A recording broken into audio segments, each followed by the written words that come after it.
Hey, we have returned with Terra Invicta, going into part 2 of today's episode. This is episode 89, beginning of season 9, and we are going to the abyss, baby. So, what we see... Abyss, baby. Okay, yeah, that works. I missed it. I didn't hear it. I'll accept it, Alyssa. The wake portal that you're using to transport yourselves to the abyss. So basically, as a reminder of our cosmology here, the material plane, or Thray, is kind of at the bottom of a ladder. And the ladder goes up in rungs from body to soul, kind of climbing higher, and each is a mirror of Thray. I guess maybe there's not a ladder, but because each of the dimensions mirrors Thray, not each other. But certainly they're parallel. Yeah, the material plane is like the foundation of all of it, right? It's kind of the anchor for all of these dimensions. And you have the realm of the body, which is the Feywild. You have the realm of the mind, which is the Shadowfell. And you have the realm of the soul, the beyond, the outer plane. And we've kind of danced around exactly what the outer plane is in this new campaign, because back in Terra Nullius days, it was like a void of nothingness, right? Shattered by the Devourers and holding the souls of the damned. But now it is, once again, a mirror of Thray. I didn't know for sure whether or not that was going to be the case exactly until I sat down and kind of figured out the cosmology of it. I think, originally planning on having the outer plane be several different planes. So, like, the abyss is one plane. It's like, it is a mirror, and the other. But I think it's more fun to be like, this is the soul realm, and different regions of Earth are different parts of. So, like, West Africa is Demogorgon's part of the abyss in normal cosmology. So you're going to the gaping maw because that is the parallel location on in the soul realm from where you are right now. You could travel across the soul realm and visit other places, other demon realms, other heavenly realms, but they would be actual locations that you're traveling to, kind of like a mirror dimension of Earth. If I could, Caleb, yeah, it is almost like all of these, including the material plane, are like a D4. All the sides look the same, except there's a variation of, like, there's what a number the side represents. Yeah. That can make sense. Then, of course, throwing a whole wrench into that is there's also the ethereal plane, or / the astral sea, which is kind of like the plane that connects all of them. It also kind of is a mirror of our world. It's a weird kind of shadowy, ethereal nothingness. We do know that Sigil is there, though, right? Like, there is a place in there, at least. But I think the only other plane that you would know about or suspect is the Far Realm, and that's wherever the aberrations come from, right? Wherever the Devourers originally came from and were exiled back. Where did we escape to that one time when we used that door? The door in what? Like, we were in dire straits. Are you talking about when Takui used the gates from the candle? Yes. Yes, you transported yourselves to the Shadowfell. Okay. But I think there was some special thing about the way that spell worked, where you could transport yourself to any part of a plane. So you guys went to the Court of Stars, which is obviously in, like, South America, not parallel to where you were at that time. Yeah. Anyway, that's our cosmology that we're working with. So when you guys are activating this wake portal, you're opening a portal to the soul realm and transporting yourselves to the corresponding location on the other side. Seth and Jordan are dying at something. He sent me a terrible joke that I will not repeat. Very good. It's the worst joke I've ever done. It is pretty bad. It's very bad. After we're done, Jordan, you should send me it. I can't. But don't send me it now. I don't want to get derailed. Yeah. Oh, you will get derailed when you see this. Yeah. Oh my gosh, Jordan. Derailed's a fun word for it. Oh boy. The wake portal is a mauve teardrop-shaped mass of crystal the size of a man's fist. The crystal's tapered side has razor-sharp facets and terminates in a needle point, while the opposite side is polished smooth. The crystal flickers faintly with an inner light. When a wake portal is pressed against a ship's figurehead or prow, it slithers to life and embeds itself deep in the wood so that the smooth surface looks like an embedded gemstone. You've already done this. I think Alan Adale already did it to your ship as he transported himself here and kind of roused your crew and brought them to the Crimson Fleet base. Once the wake portal is embedded in a ship, the captain of that ship may activate it once per day. Doing so requires 10 minutes of concentration, during which the ship must be under full sail. So this is not something you can do instantaneously. It's not like you're being attacked by demons and you quick shift yourself to the material plane again. That's not going to happen. But Audrin, you're the guy who activates this. What does it look like when Audrin activates the wake portal for the first time? At least from your perspective, like what are you doing? How are you feeling about it? And then I'll describe what happens. Drunk. What? No, I was thinking like the paladin who.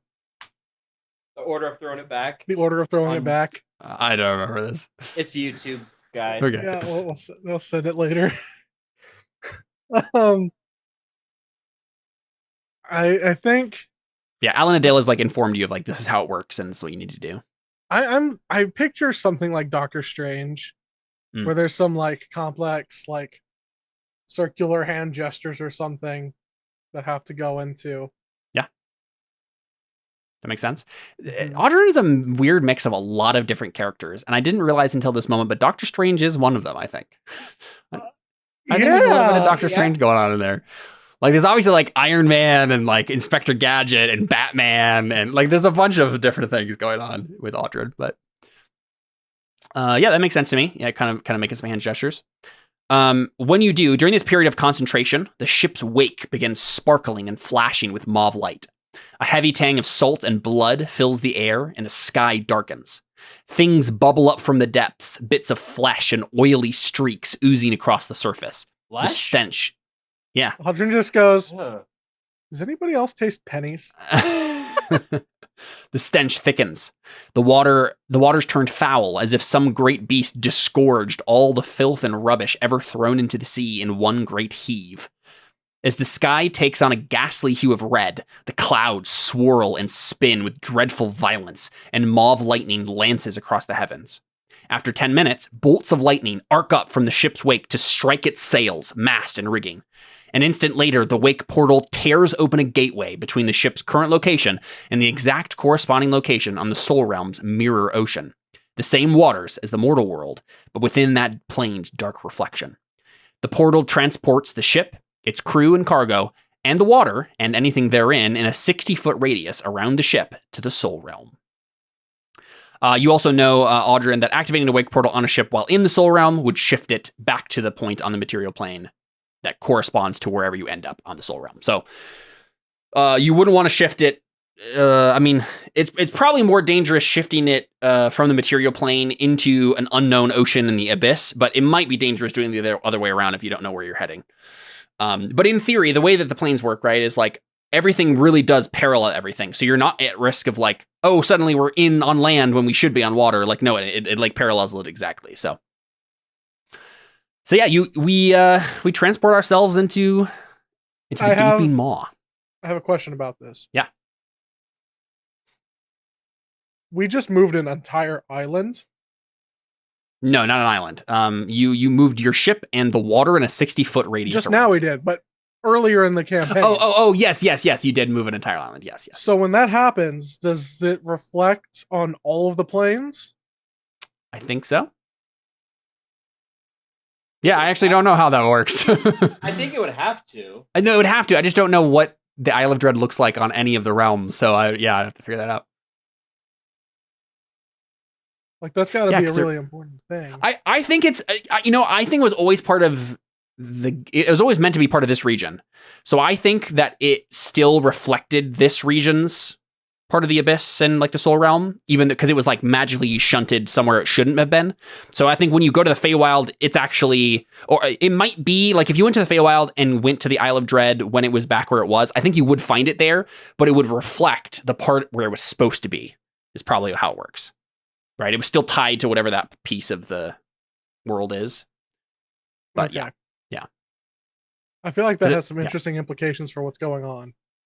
Yeah, well, because I think we've already established that like Demogorgon's realm had bled into the Isle of Dread, and like you were dealing with the demon stuff there, so it must have been like it was always kind of part of that same region, just kind of like disconnected from it momentarily. Yeah. I have a question. Are you guys taking normal regular crew members? Or are you planning on just doing this all yourselves with your high-level adventurer pals? I mean, why wouldn't we? Like, you need, like, I think 7 people to man a sailing ship like this.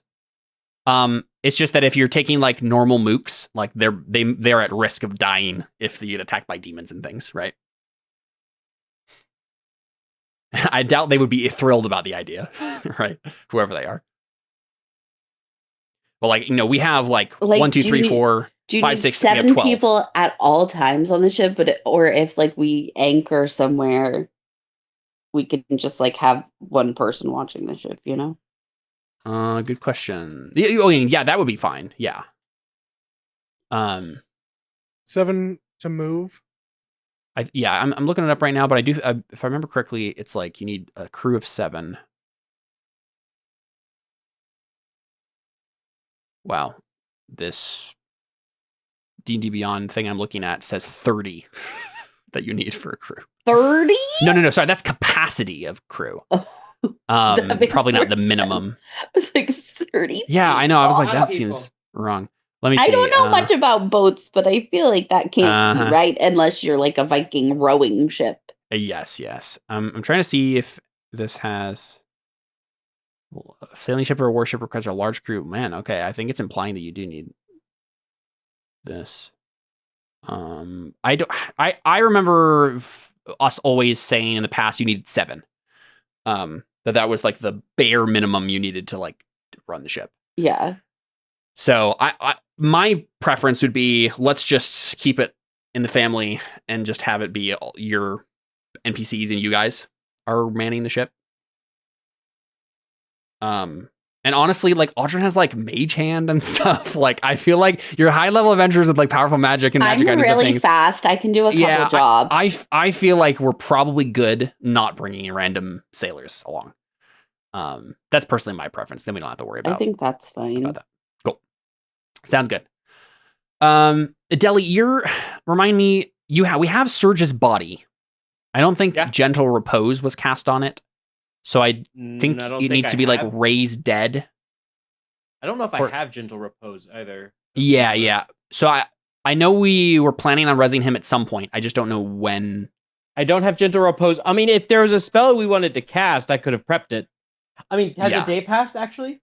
Or is it still first? I don't think it has yet. But that's why I'm asking, right? What would work? Because I have Regenerate. I have a 7th level Regenerate, but that's just restoring. Oh yeah, you don't even have Raised Dead. Oh no. Oh wait a second. Does Benedict True have Resurrection? You have True Resurrection? Yeah. Do you have a 25,000 GP? No. I'm just saying I have True Resurrection. I did prepare it for a reason. Yeah, I guess you could probably barter or buy a diamond for that. Or steal one. Greater Restoration. Greater Restoration doesn't work. Benedict has Resurrection. And I think he has Raised Dead. Where's Raised Dead? Yeah. What do those take? I have Raised Nemesis.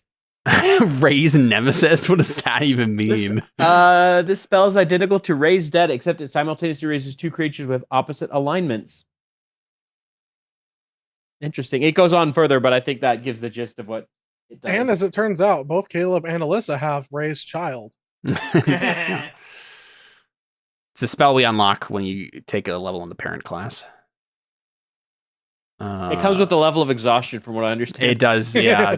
Levels of exhaustion is a regular feature. That's true. It's a risk. You have to make a wisdom save every so often. Resurrection.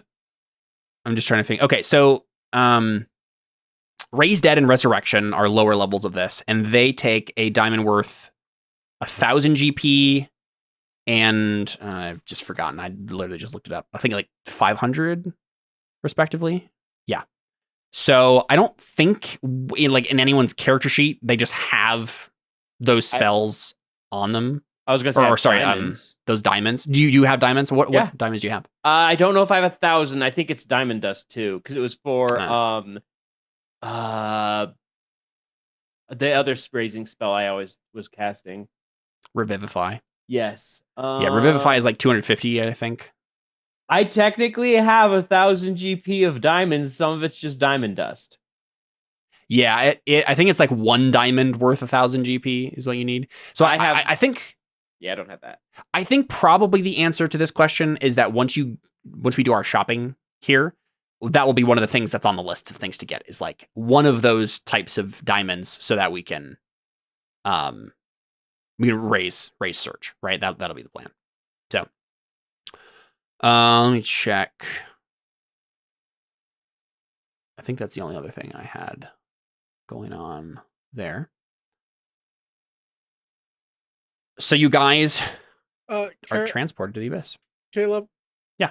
I have a quick question about something that I just that I just saw in my character sheet, probably for the first time since like season 2 or 3 or something. Okay, all right. This is exciting. I have a to-do list. That's the second thing is uncover information about the 2-headed blood parrot stain. Yes, that was in the first adventure. When you went under that one island in the catacombs or whatever, where Vanthus trapped you. You found a weird blood stain. I mean, basically the answer there was a Demogorgon cult here at one point, and they had a 2-headed blood stain thing for a ritual. There you go. That's where we hid the swords too. Yes, true. Yeah, that's true. You did hide the magic sentient swords in a former Demogorgon cult base. Yeah, that's true. Hopefully that wasn't a bad idea. I didn't think about it until right now, but it might be. I don't know. I wish I hadn't reminded him of that. Every decision I Audrey wakes up in a cold sweat, randomly realizing he's like, oh no. So we're gonna have to go back there at one point. Yeah. I think Audrey has a journal. I think Audrey has a journal that like has a thing like things I need to go check on. Yeah. One of them is that. The another one is the silver fox. Yeah, Juno. Yeah, he was like gonna like go back to politics and like go back to his family and stuff. Yeah, I need to check in on him. Yeah, I mean, gotta check in on Calibar at some point, especially because apparently all the tieflings went mad, so that'll definitely affect things. Okay, so you guys are transported to the abyss, specifically Demogorgon's realm of the Gaping Maw. It looks very similar at first to what you're expecting, right? It is just kind of like a darker, creepier version of the same stretch of ocean you were on, right? The first thing I need you guys to do,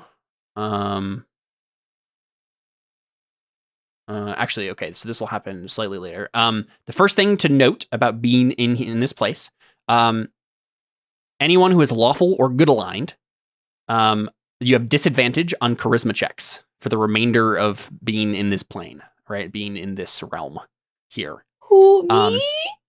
Yes. So anyone who fits one or both of those criteria, you have a disadvantage on charisma checks here.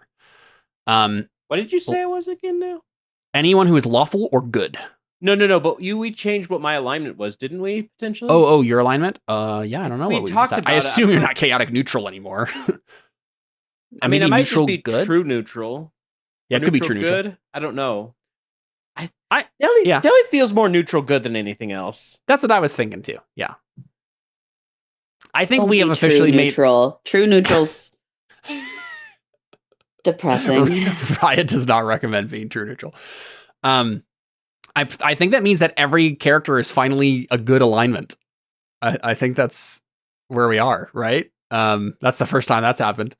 Neutral good. I think Takewee's neutral good, right? Emily, Hannah is lawful good. And then Audrey's chaotic good. Nice. We got the whole good spectrum going on. Nice. Very cool. Very cool. So yes, all of you have disadvantage on charisma checks. Sorry. I mean, to be fair, that didn't affect us people who don't have very good charisma. Yeah, Deli's not really affected by this, but look, also even the hammer had better res than me. I already like Right. That's true. Dust Crusher is going to be fine on this plane. By the way, you never told me the font. I didn't. Do you need that now? Kinda. I You can tell me I don't later. want to open Photoshop currently, You're but fine. yeah. We can do it. Sorry. later. oh yeah, It's I'll okay, do it I later. just remembered it and Yeah. I need to get this out of my brain before it. Yep. I will make sure to do it. There's actually one last stipulation here. Lawful good creatures also have a disadvantage on saving throws against being frightened. So Anna, if you have to deal with being frightened at all, if you don't already have immunity to that somehow, I don't know. Sometimes that. What does alert do again? Does that do anything like that? No, you can't be surprised. That's different. I think do I have the thing where I can get rid of it with? I think I can get rid of it with an action. I can use an action to end frightened. Nice. And one effect on yourself that is causing you to be charmed or frightened. Okay. It's like, you're still going to be worse at making that save in the first place, because this entire plane is like opposite your existence. So this realm of the soul realm. Yeah, I mean that's fine. I'll just then immediately after be like, no, thank you, I'm okay. Mm-hmm. And there might be another effect the longer you stay in this plane, but we'll talk about that when it gets to it. When we get to it. I think he's bluffing, guys. Yeah, there may be an effect. Just nothing else. Okay, what am I trying to find here? So, you have made it to the Abyssian Ocean. At least that's what this part of the Soul Realm is called by its denizens. You know. Wait a second. You don't know this. So yeah, I guess that's what we need to talk about now. You actually don't know where you're going. You need to figure out where you're going. You guys are on the ocean, right? You're in the right place. You're in the Soul Realm. You're in Demogorgon's region here, off the coast. So you see the distant screaming jungles of the Gaping Maw, which are like filled with like demon baboons and things, right? But you don't know particularly where you're going. You can make it like an Arcana check or something like that to like know more about the planes in general. Now might be a good time to do that, Audrin, to see like what have you read up on. You can take advantage. Know where we need to go. We need to go to Canada. Oh well, sure. Yeah, we could go to the Soul Realm version of Canada. I'm not sure what's going on there right now, but Demon make it up, Canada. I guess. Evil maple syrup. I know what's going on in there in the Feywild, but not. Well, Deli has some sort of scrying. I mean, if she'd known to be prepared for scrying, you can certainly try to do some like divination stuff. Audrin, you have the eye. You have the not the eye, the crystal ball. The crystal ball that you could attempt as well. But I think we should start off. Let's start off with Jordan making a Arcana check with advantage because Deli would be helping with you with this and whoever else has Arcana stuff, and just to see like what does Audrin know about the planes, right? You captain us. Okay, only a 22. So you know most of what we talked about already. We've heard bits and pieces of what stuff from the Gaping Maw in the past. You know that like Demogorgon likely has a capital city here somewhere. I mean, it might even be like where Calabar is or something terrible like that, right? So there's likely a capital city of his like on the coast, and you know that there's like several of these islands that are off the coast of West Africa are going to hold various like special things. Related to the Gaping Maw. You can certainly wander around and like try to guesstimate at some things. But with a 22, you don't have any clear idea. I mean, you've certainly never been to any other plane except for like the Court of Stars that one time before. So you don't really know exactly what you're getting yourself into here. It's not that Audrin's like completely ignorant of what he might face, but he doesn't know any specifics. So yeah, now you could do divination spells. You could make, you could always make like a nature check or something like to actually just decide I'm going to navigate to X place on the Earth map and just see what happens. Right now you're kind of like more out in the Pacific Ocean on this side, in the Soul Realm. And you it's a good guess that you would need to go further towards the coast rather than out deeper into the ocean at the very least. So yeah, up to you guys how you want to handle all that. I'm trying to remember. Would it be safe to say that I knew today that we would be going here?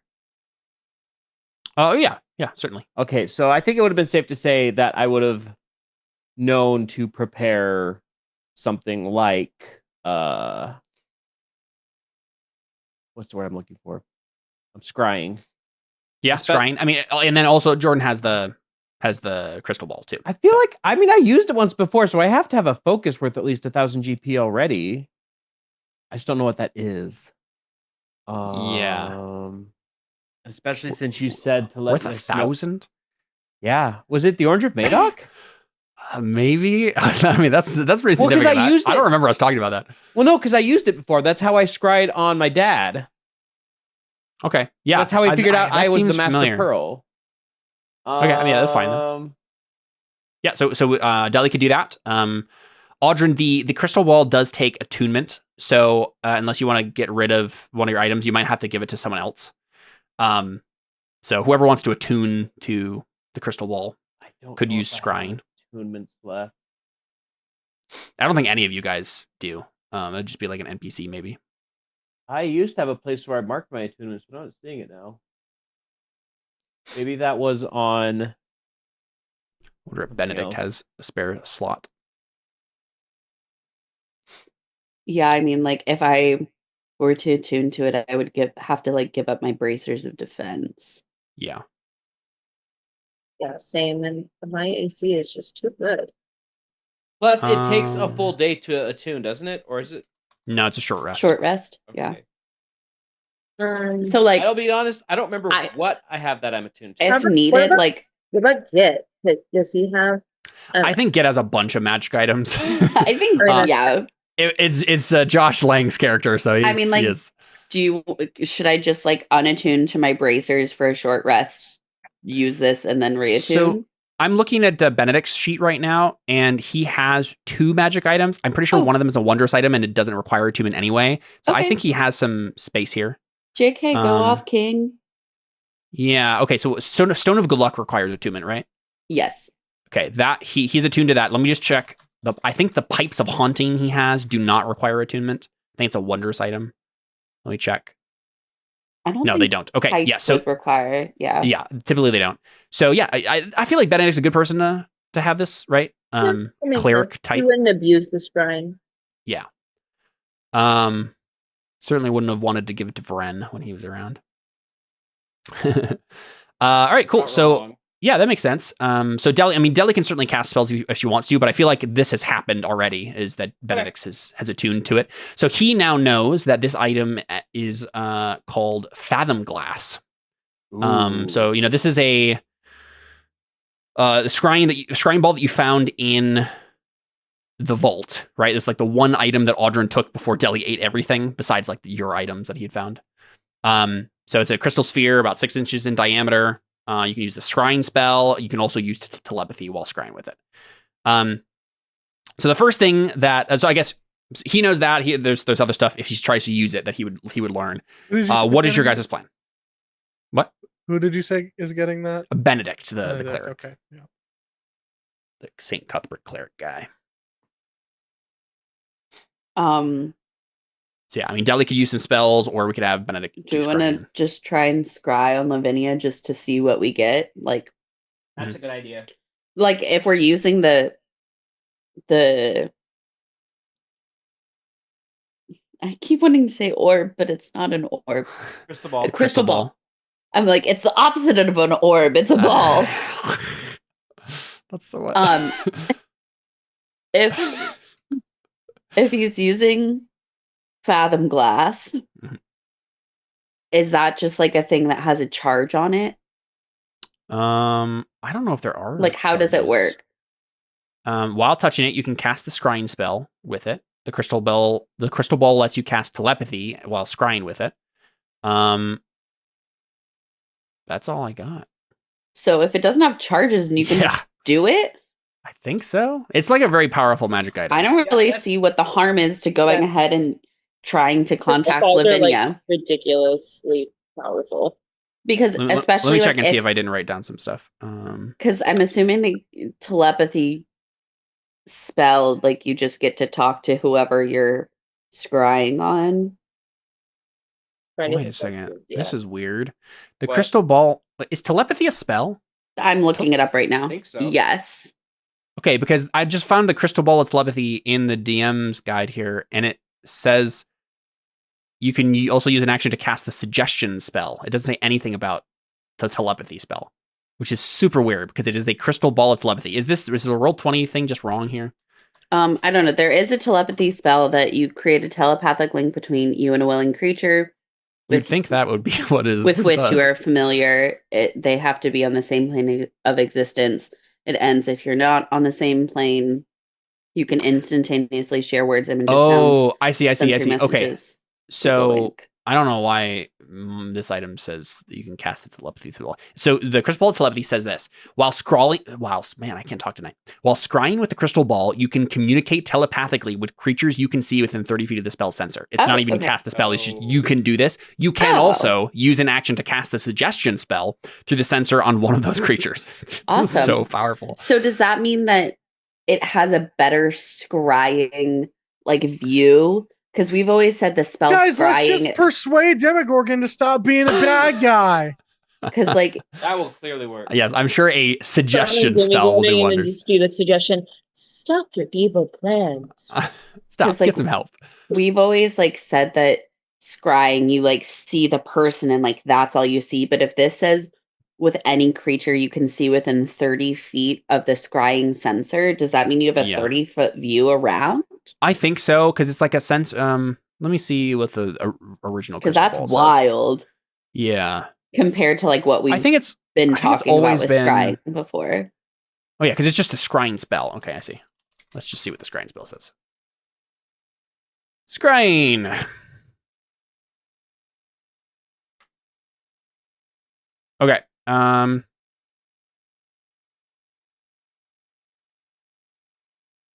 spell creates an invisible sensor within 10 feet of the target. You can see and hear through the sensor as if you were there. The sensor moves with the target, remaining with 10 feet of it for the duration. A creature that can see invisible objects see the sensor as a luminous orb about the size of your fist.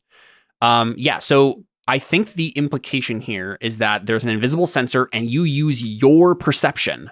Oh, so vision. We've just been getting less than what we've been allowed to get? I don't remember us being limited per se. Well, because the time Were you talking about the time I scried?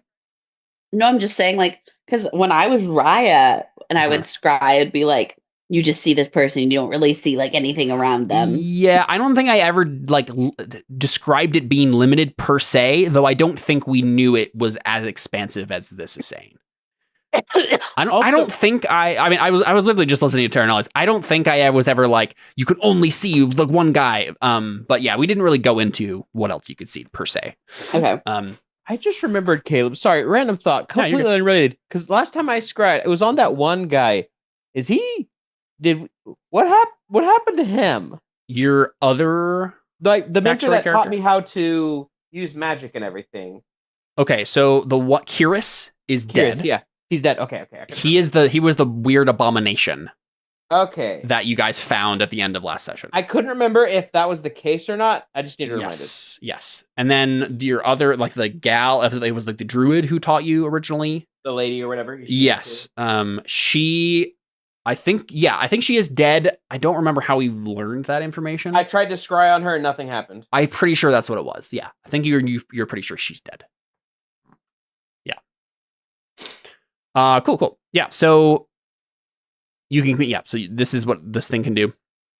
And it doesn't have, as far as I can see, it doesn't have any charges. It's just, you can do this infinitely. I think it's like if they fail the save, or if they succeed the save, you can't like do it on them again until like 24 hours have passed or something. If I remember correctly, I guess this is just a scrying spell, actually, isn't it? That we're still looking at. 24 hours. So that's really the only limitation, is like once you've tried it, and then there's obviously like abjuration spells and stuff that can keep people from being scryed on and stuff. So those are the main limitations here. So yeah, does Benedict use Fathom Glass then? Yeah, and like That's in fine. theory, if he tries scrying Lavinia, he'd be able to talk to her through this connection Yeah. to be like, "Hey, Yeah. we're here. We're trying to come get you." Exactly. Okay, so we see Benedict grab Fathom Glass, and the crystal ball itself. Yeah, again, this crystal ball, 6 inches in diameter, pretty straightforward looking. He holds it and starts to use it, and we see him kind of when he starts to use it get unsteady on his feet. I want to make a save for him real quick. Yeah, I remember Caleb saying something about let me know when you try and use it. I'm like, I don't know if I want to attune to this. Benedict is not super great at the con saves, turns out. 14 is not good enough. Okay, so he is poisoned for 1 minute from seasickness. While poisoned in this way, the creature's speed is halved and it has disadvantage on dexterity and intelligence checks. So yeah, he suddenly feels like, and like Benedict has been on a ship enough where normally this wouldn't be a problem, but he's not as seasoned a sailor as like Audrin is. So this overpowers him, and he's like, and he like goes to the railing and vomits over the side. And yeah, he just starts describing. He's like, I feel seasick. I think it did this to me. But yeah, he feel like he didn't actually try to do it yet. So he's like, I think I can still do it. I just. Okay, maybe wait until you feel better and then okay. try again. Since there's no limitation on. Yeah, well, so as far as he can tell, he can still cast the spell. It's just that when he started to try to use it, this happened to him. And he can't like get extra poison, so he could also just try it now. Oh, sure. Actually, maybe it would be. This is an extra thing I added. Maybe it would be more effective if he can't use it during the duration of this poison. You got this, buddy. I'm checking my notes here.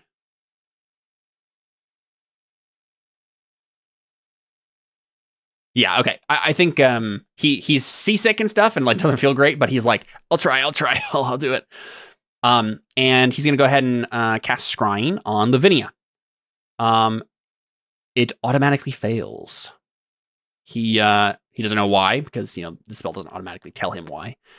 But he says, well, I hope she's not dead, but it's probably likely that she's there's some sort of aberration spell that's keeping us from finding her. Sure, there's plenty of places on the Abyss where divination spells like this are blocked. Look, we might as well go through all the people right now just to make sure all of them are blocked. Let's like. Sorry, Benedict. Do you need some ginger chews as we? Yeah. I'll just like clap it on the back. You got this, buddy. Yeah, I got some like. He has some advice, like as a seasoned sailor, like okay, breathe in through your nose, right? Yeah. So sorry, Benedict, but I think we should also try Vanthus and Alison. Okay, so yeah. He tries Vanthus, and it also automatically fails. So he's like, and they might be in the same place. Okay, so Alison then.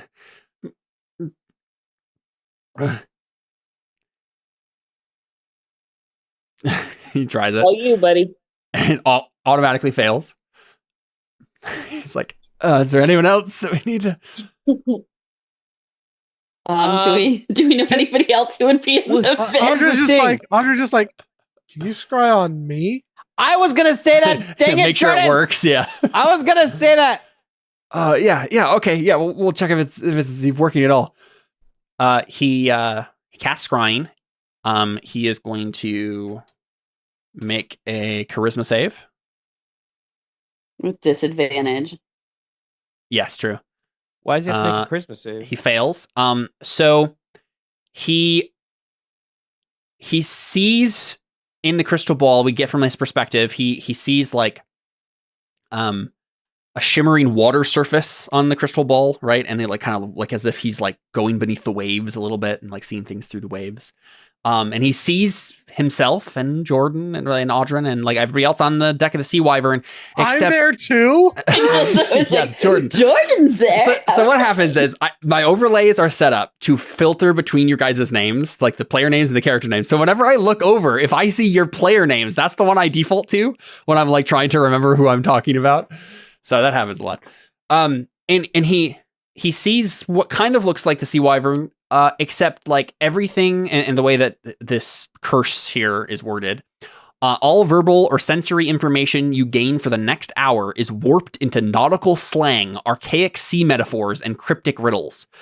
So he sees like some weird dreamscape, and like everything he's seen is like it's a weird, like cryptic, symbolic dream with like sea metaphors. And then when like Audryn says like, did it work? He hears it like as some weird old man saying some cryptic sea word like, the only way to know for sure if you do the thing is to thing the do, right? Like something dumb like that. And he's just like, I don't know what I'm hearing, right? It's obviously not really what's happening there. So yeah, he's like, I think there's something wrong with this crystal ball. Yeah, and because the curse has been revealed, basically, you guys know the following quirks that this thing has.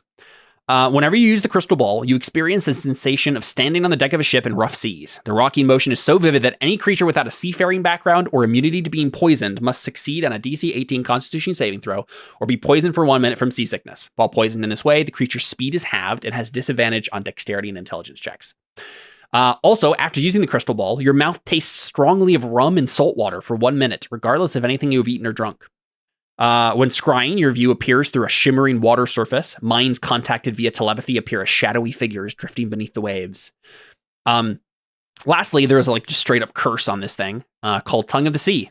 This crystal ball is cursed. Attuning to it curses you until you or the item are targeted by a remove curse spell. While cursed, each time you attempt to use the crystal ball's scrying ability, you must succeed on a DC 18 charisma saving throw. On a failure, all verbal or sensory information you gain for the next hour is warped into nautical slang, archaic sea metaphors, and cryptic riddles. This renders the information unintelligible unless you or an ally succeeds on a DC 20 intelligence investigation check to interpret it. You cannot willingly repeat the scrying attempt on the same target until 24 hours have passed, whether you succeed or fail the saving throw. I do not have remove curse. Yes, so at least for today, while he's trying to use this thing, this is what's going to happen. And obviously, you guys are high level adventurers. It'd be easy to just kind of break the curse on this thing, why not? But, yeah, it's kind of a weird cursed item. There you go, Fathom Glass. Anyone else you want to have him? It's probably a useless thing. I think probably the best thing to do at this point is just be like, okay, we'll remove the curse tomorrow. Stop using it. Let's just.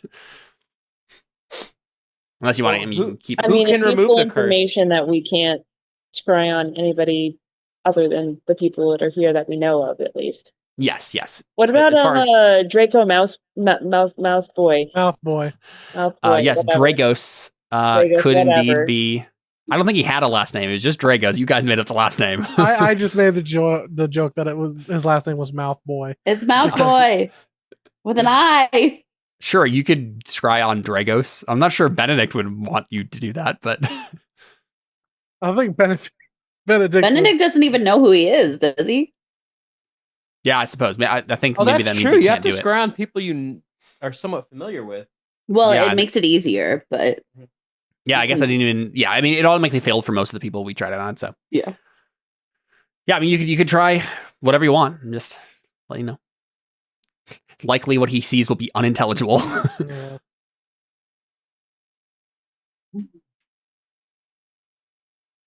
Here's the thing, though. Do we have anyone who can remove curse? Because I can't. I have move curse. Can Benedict remove curse? Oh yeah, he might. Even prepared check. the next day. I don't know, like who gets that spell? Yeah, I would don't assume clerics I don't have do. access to it at all. That was my point. Oh, I see. Yeah, maybe it's Benedict then. Let me check. I feel like maybe like paladins, I know paladins get it. but I don't know who else gets it. Curse. It says I'm not seeing cleric, it on paladin, here. warlock, wizard, or occultist. I didn't even know occultist was a class. Yeah, I'm not. I saw that wonder what earlier. level it is though. Third. third. Oh. Okay, thank you. I was struggling to find this stupid spell. My last multi-class, There it is. occultist. That's when you join the Demogorgon cult, right? Yes, he I has. He joined doesn't the have. cult of the dying flame. Yeah. They're dead. Remove curse.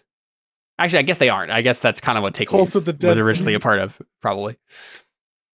Remove curse is, yeah, he has it. He just doesn't have it prepared. So yeah, I think basically it's like, okay, I'll figure out how to remove this thing tomorrow, but for now, yeah. So if Deli has divination spells, it might be time to use those. Well, I mean, at this point, we think that divination spells aren't going to do anything, though. Well, to scry on people, yes. What I'm saying is like you also need to know where you're going, Oh, true. right? So if you have any way to like get information that way. I don't know if I do. Like, I don't even like. Granted, that part of the problem is like I have so many spells on my spell sheet. I don't know which ones. Yeah. I don't think Benedict has. He has like locate creature, but that's only helpful if like you're right next to people. I think I have locate stuff as well, but if we can't scry on them, I doubt we can locate them. Yeah. He has commune. That would probably be helpful in figuring out like which way to go. Should Benedict cast commune? I can also cast augury to see Oh yeah. specific course of action that you plan to take within the next 30 minutes. I feel like woe would be a lot of stuff in the anywhere, right? Yeah, it'd probably just be like, well, you're in the vest. Yep, it's bad. Oh, I was gonna say I have foresight. Go back to the material plane is the answer you get. Yeah. Yeah, with commune, he can ask yes or no questions. So, I mean, he could literally ask, do we go south? Do we go north? Right? Like, and Right, just kind that of makes whittle it sense. down. He can cast it twice. No, he has more high level spells. He can cast it like 4 times. Yeah, 4 times if he wants to burn his high level spells. Let me see if what I have in terms of spells, because just looking at the list is not helpful.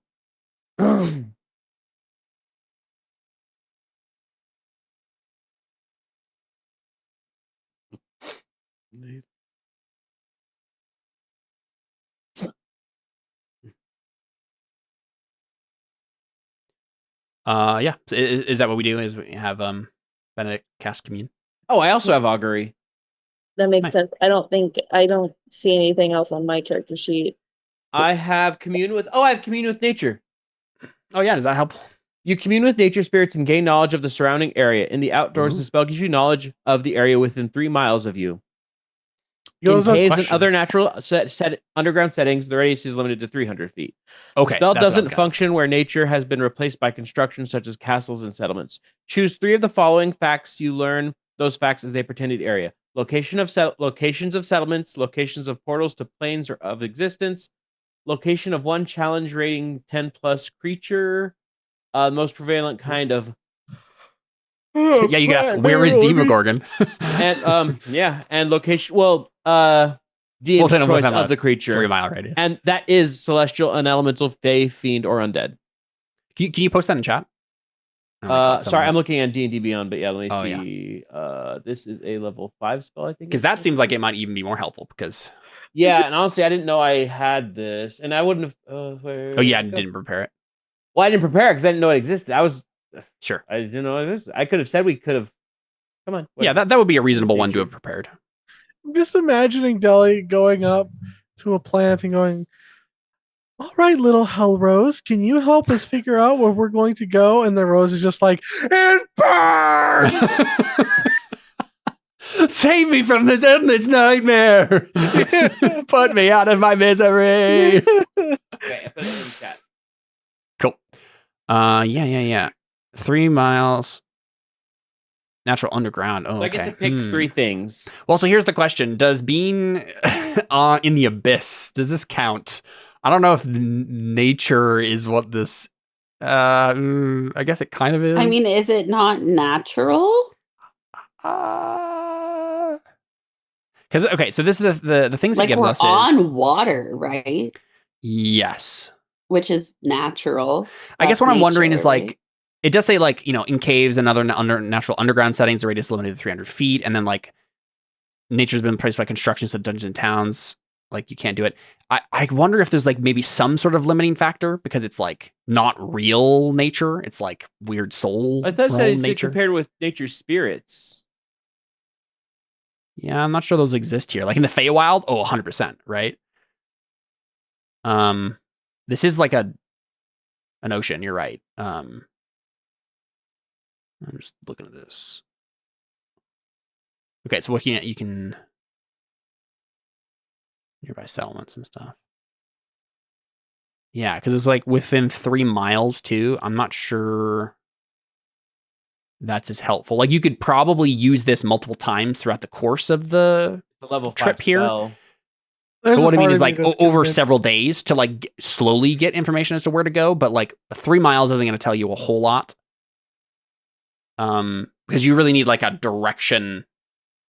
Like where is this thing that's far away from us rather than, is there a town nearby that we can stop at? Like that's not what you're So if looking anything, for. it would tell us that there's not anything within 3 miles. Exactly. Yeah, that'd probably be the best you could get.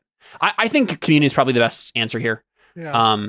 Because he can literally just be like, okay, so 3 questions can be answered with a yes or no. Okay, so help. I mean, he would ask you guys for help on this, but I think he's basically looking for like, okay, so we need to find Lavinia, right? Like that's the main plan for right now. Yeah. So it's like, is Lavinia Vanderboren to the north of us in the Soul Realm, right? And then it would be yes or no, right? And then you would just slowly figure out like which direction do we need to go. Well, And we then you only can need to use it ask again. twice. We only need to ask: is she north? Is she east? Or is she west? And then if it's no and no, then we know that she's southeast of us. Mhm. Yeah. Or directly south. Or directly east. Yeah, so you might need to do it 3 times. Oh yeah, that's fair. He has four spells he can burn. Though you are in the abyss now, so like burning all of his high level spells might not be the best option. We'll stay here overnight. It'll be fine. Yeah, totally fine. We have So to, don't we? So Caleb, my Yeah. my idea would be if we were to Yep. do that for me, like roll like a D4 to see like how many like times it takes for us to get a yes answer yeah, that makes sense. Yeah, that works. based on like luck. Yeah, let's do it. Because I don't That know makes what the most sense. other I don't know what other option we have. Like I Yep. don't know what other spells He- because I don't have access to the other character sheets because maybe the other Yeah. characters have other spells that I don't think they do. At least not. This seems like the most clear answer. yeah. If you can't like Git straight up is scry on my them, character I could think of that might possibly. if you can't straight up scry on people, then the best option is this.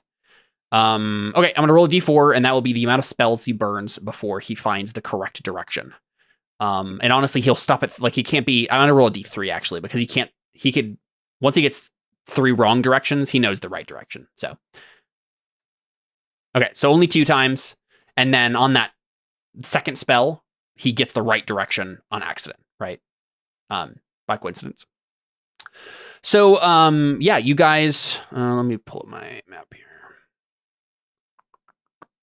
Oh, I think I archived it.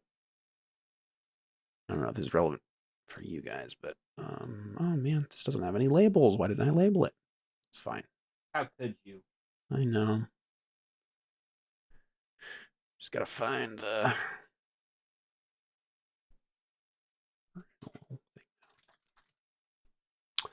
Yeah, I mean, either way, you guys head in the right direction, going across the sea. Let me find this. Okay, cool. So, I think you guys are. I think it's probably like south. That is the right one. Or like southeast maybe is what ends up being the right way to go. So you head south, and he could probably do this again the next day, and just like you would just keep double checking to like be like, okay, do we go south? Do we go east? As you're going along here.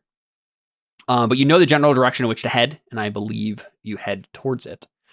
Let me figure out how long it takes for you to get there. Based on my notes here.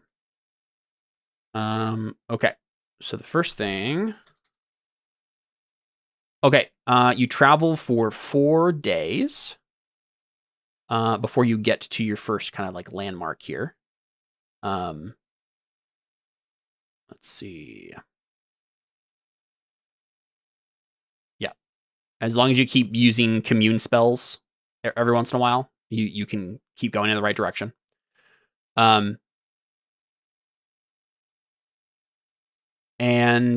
well, I think we'll pick up with the next day, right? You spend one night in the abyss. So far, no demons have come to attack you. You may have seen like maybe some rocks, these like vulture demons, like maybe circling at some point, but they like did maybe decide against attacking the ship and like fly away.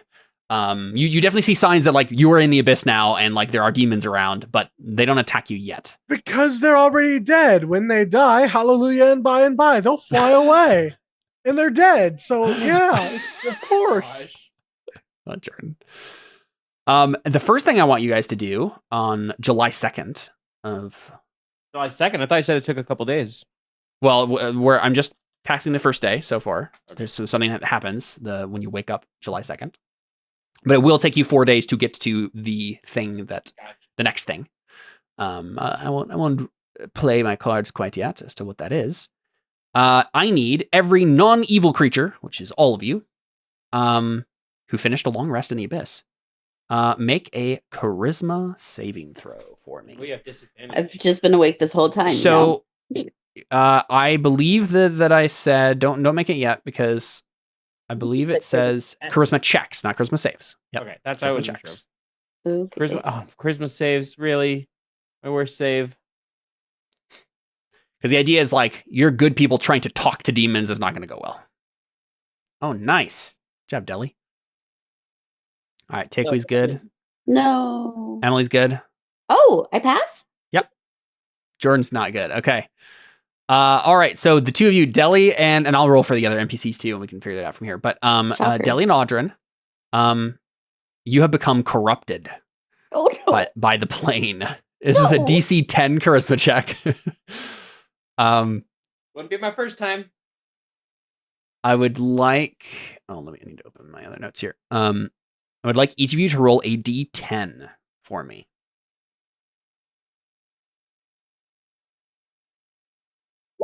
Five. Okay, I mean, 5. to be fair, I feel like Deli would be the most corruptible. Probably, now. yeah. He's pretty vulnerable. Yeah.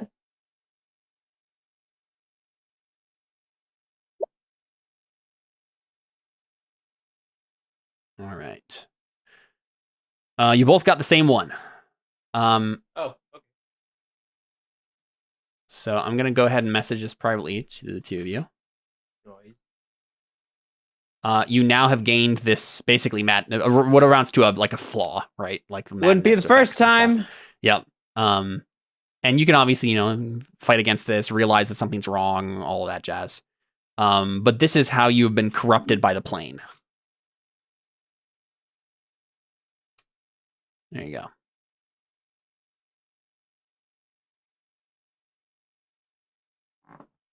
Corrupted. Jordan's like, this is a Tuesday.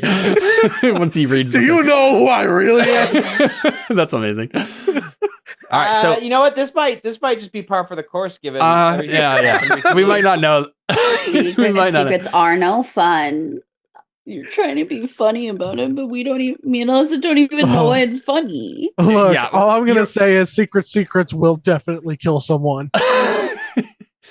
So yeah, this has happened to Deli and Audrin. You do not know that it's happened to you, right? Like this is just like a subconscious effect of being on the plane. You apparently aren't. You don't have to do it every night. I was about to ask. No, so maybe not. Let me double check. Like, is it a compounding thing of like you just keep going mad? I think it might be.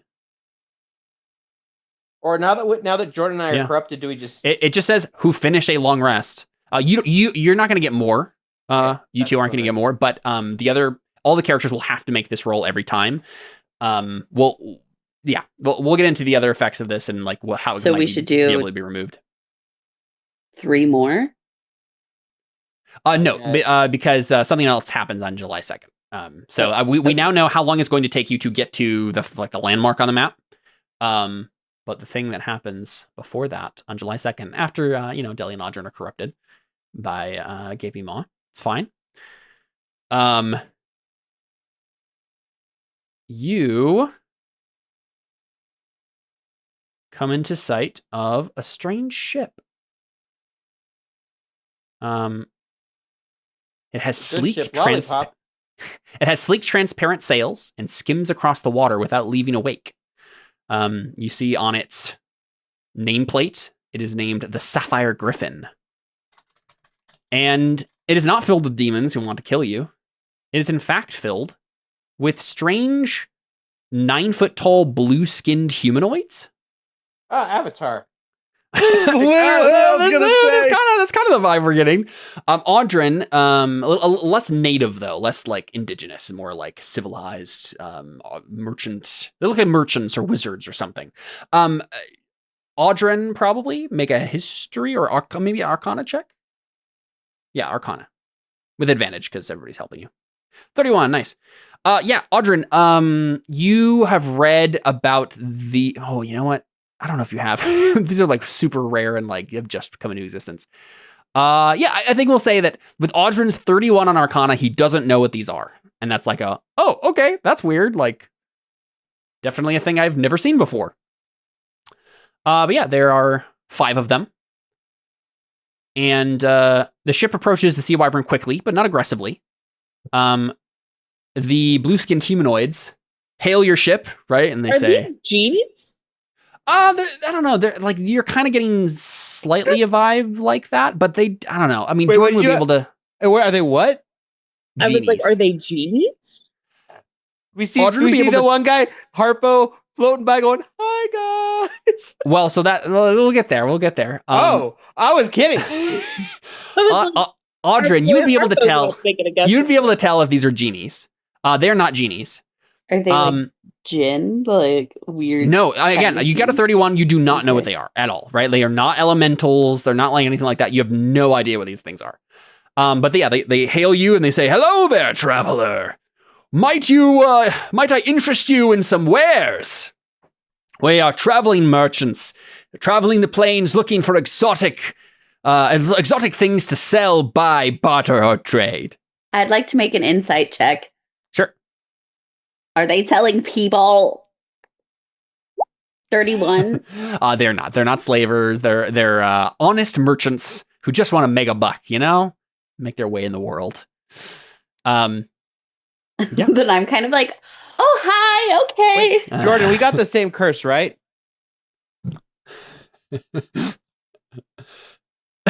Yeah. Is there more to the statement? Do you want to fill us in on something? I infilled Jordan in on the statement. Uh-oh. I'm probably like, guys, let's go. Let's go meet people. They might know information. Yeah, they seem super friendly. Like, they're like big blue skinned humanoids in like long robes, but they seem like super friendly and lively. Yeah, I'm like, they seem like actual, just like business people. They don't. They seem actually honest. Jordan, did you see my message? Yeah, now is the time to do some shopping if you guys would like. Can sell or buy anything that you would like. Talk to these guys, get some information, whatever you want to do.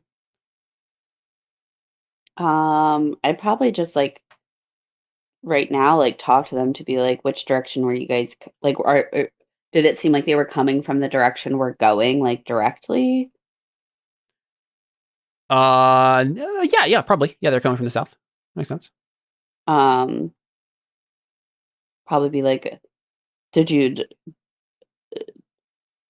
what's over there? Did you happen to see another human woman? And describe Lavinia.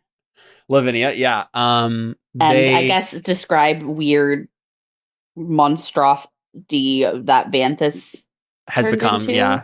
Yep. Yeah, I don't think they recognize either the individuals. They do say, you seem to be describing Lemurian, those terrible half-fiends that Demogorgon makes. Terrible creatures. Do you know about them? Like, do they have like special abilities or anything? I mean, you guys are already pretty familiar with Lemurians. Okay. Like, those are the same things that the pirates were, like the captains were, like those kind of half-fiend things. So yeah, they would fill you in on anything else that they would know about it, but it's basically the information you already had. So As far as you know, that's what Vanthus is just like a Lemurian guy. So, half fiend. Then I guess I'd also be like, do you know Allison Bosco? One of them shudders. Yeah, so you do. Well, I've heard things. I used to, I traveled the material plane back when the sea princes were around. And I'll tell you what, that Alessandro Bosco is a very, very dangerous, scary man. Yeah, we More don't. than you realize. We don't like him. We're eventually trying That's what they look to, like, by the way. Oh, they look like they would have voices like this. Am I Yeah, correct? exactly. Be like, Very punchable face, Caleb. we're trying to track him down for to do some Reasons. not nice things to him. So Well, I wish I could share more. I don't know where the man is myself, or Dragonborn, or whatever you refer to yourselves as. also, sorry, I've never met anybody like you. Where are you guys from? What's going on with you? Well, we are Mercanes, giants that roam the plains and seek wealth in all forms. We hail from the ethereal Did you say that plains. there's giants? Yeah, I mean they're 9 foot tall. Yeah. I speak New World Giant. Can I try speaking in that tongue and see if they understand? Sure. Yeah, let me look at their card sheets again. The Mercane mainly stays on the ethereal plane. They speak giant. Make a luck save to see if it's New World Giant or Old World Giant. Okay. I'm just curious if, like, yeah, they're like part of my, like, part Yeah. of, like, my side of the world. Mm-hmm. Here's my luck saves. This would probably be what part of the ethereal plane they originally came from, right? Right. This is so hard to find. Let me just There it is. Yeah, there you go. Yeah, so the New World Giants, indeed. Oh, I finally can use that language. I'm like, are you from where are you guys from on in material plane? Oh, we're not from the material plane. We were No, but, manifested from the... like the side. Of it, Oh, yeah, yes, of course. We were manifested from the ethereal plane. I believe it is around the Americas, is what you call them. Well, it's not what I call it, but okay, cool. Oh, yes. Many names for many different places. So, sorry, did you say the ethereal plane? Ah, yes, the plane that connects all the other planes. There's a plane that does that? Yes. It's very important. Kind of ties together the entire cosmology. Could call it a connecting flight. So why are you here then? We're here to buy and sell and trade and do whatever else we can. Straight for information. Honestly, anything that can pass between two consenting individuals in terms of bargaining, trading, selling, buying, anything like that, we are into that. do you guys have like healing potions? Do we? And then, the entire kind of like main deck of their ship is like built as like a market, right? Oh my gosh, so I can just walk around and look at shiny things. Exactly. So this is the shopping we're gonna get Yes. over here. Yep. This is set up like a marketplace. So you can find anything with a GP value of 200 GP or less on the deck itself. But if you like look through it, you're like, oh man, only 200 GP. Like, yeah, I'm only seeing kind of cheap stuff. And you ask about that, which I assume at some point, someone would, right? After you look around, they say, oh yes, well, we have very powerful conjuration magic that can take us to our warehouses on the ethereal plane. The city of Doors specifically, we can get you anything from there. We have a very exhaustive inventory. Would I be able to trade my adamantine armor for like a larger size? Because technically it's all the same price. Yeah, something like that. Yeah. I'm sorry, did you say the city of Doors? Yes. Are you familiar? I pull out my medallion. Yes. Ah, the Lady of praying. Well, it is so good to meet another person who knows the lady. Tell me, are you one of those scary women they call the Blood Sisters? I give a little giggle. And I'm just kind of like, I don't know, you tell me. But my eyelashes. It seems like she is. Brother, did I tell you? Seems like she is, right? And his brother nods. Ah, yes. Definitely seems like a dangerous blood sister to me. Oh, stop, you're making me blush. Yeah, so I think at this point it'd be good maybe for whoever has the highest like persuasion to make a charisma, like a persuasion check with advantage because everyone's helping, but straight roll then because it's a disadvantage. Just to see like how well you bargain / can get deals out of these guys, right? Just a kind of a general like how well does this shopping expedition go? +9. That'll set the tenor for what you can and can't get from them. Yeah, that's gonna. So you have a +9. I I have a +2, but I also would be able to re-roll once because of my like. So I'm like, I don't. Which is better, a +9 or getting 2 rolls? I think +9 is I think it's typically Okay. by math. Yeah. That's I'm like, I don't want to do that math. That sounds like a Seth question. But also, I could help because I have persuasion trained.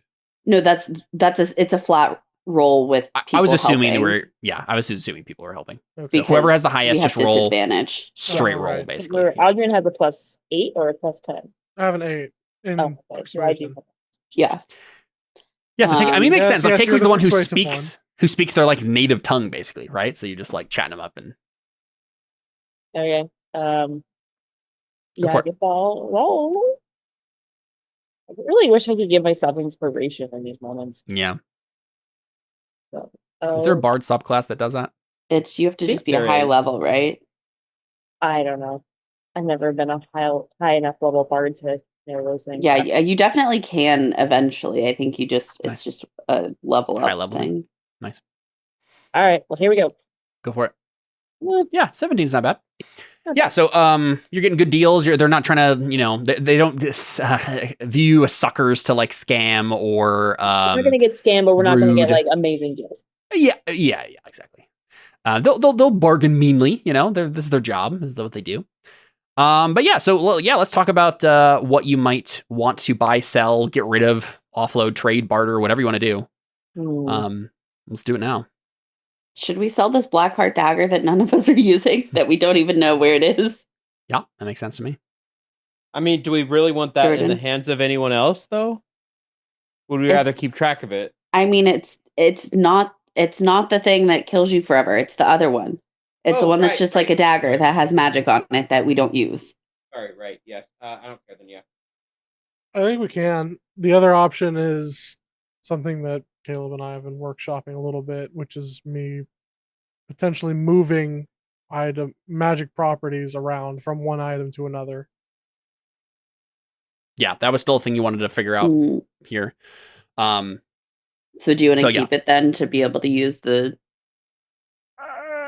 As a reminder of what Blackheart can do, just so you can remind yourselves.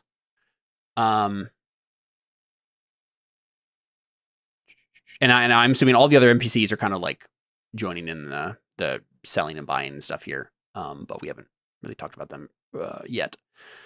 You can make darkness. You can see through the darkness that you create with it. So it's like a really good assassination tool. You also, when you're using it in darkness, it becomes a better weapon. It's like it does 44 damage base. That's the basics of it. Wait, do I have that? I don't think so. It sounds vaguely familiar. Quick question. Yeah. Does Surge have a sentinel shield? I think he might. Okay, I'm just wondering because it's on like my like thing of like items that we got like as a party, and so I just want to be able to delete them from my mind.